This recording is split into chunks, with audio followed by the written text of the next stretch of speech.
আমরা 16 ডিসেম্বর 2024 আজকে আমরা এই মুহূর্তে উপস্থিত আছি চট্টগ্রামের ঐতিহাসিক সৌন্দর্যের নীলাভূমি, আমাদের সনাতনীদের তীর্থস্থান সীতাকুণ্ড আপনার এই পাতাল কালীবাড়ি মন্দিরে এবং হরগরি শিব মন্দিরের ওখানে যাব আমরা।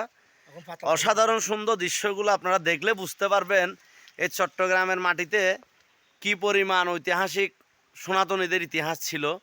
আপনারা এখানে আরেকটু ভালো করে দেখলে বুঝতে পারবেন যে আমাদের এখানে কি অসাধারণ এই দৃশ্যগুলো। আপনারা আসলে কি বলবো, এখানে এগুলো আজকে কালের সাক্ষী হয়ে দাঁড়িয়ে আছে। এখন এই বিশাল বিশাল পাথরগুলা, শিল পাথরগুলা, এগুলো আসলে কোথাও চাইলেও বানানো পসিবল না। এত বড় বড় দেখেন আপনারা, কত বড় বড় শিল পাথরগুলা। এই শিল পাথরগুলো এখানে পাহাড়ের মধ্যে আছে। আসলে এগুলো অসাধারণ। সনাতনীদের ইতিহাস হাজার বছর পেরিয়ে গেল, কেউ মুছতে চাইলেও মোছা সম্ভব না। এটা তার চিরন্ত একটি প্রমাণে। দেখেন এত বড় বড় শিল পাথর আপনি কোথায় পাবেন? বানাইতে গেলেও তো কোথাও বানানো পসিবল নেই। দেখেন কত বড় বড় শিল পাথর, সবগুলো বিভিন্ন মায়ের রূপ, বাবার রূপ, বিভিন্নভাবে আপনার শিবলিঙ্গের রূপে কিংবা মায়ের রূপ, বিভিন্ন ধরনের আপনি দেখেন বিশাল বিশাল শিল পাথরগুলো।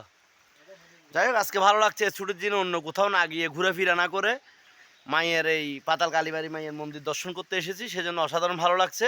একটু পর আমরা আপনার হরগরি মন্দিরের দিকে যাব।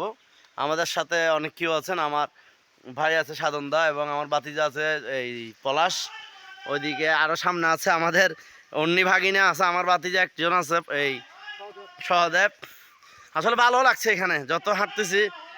সারাদিনের যতই কষ্ট করে আসি না কেন, সব ক্লান্তি ভুলে গেছি সত্যি কথা বলতে। কি জয় শিব শম্ভু, ওম নমঃ শিবায়, হর হর শিবা, হর হর মহাদেব। দেখেন ইতিহাস কালে সাক্ষী হয়ে এখনো হাজারো ইতিহাস এখানে আছে। আপনারা এখানে দেখতে পারবেন জোড়া শিব। এগুলো আসলে ইতিহাস কাকে বলে, হর হর মহাদেব।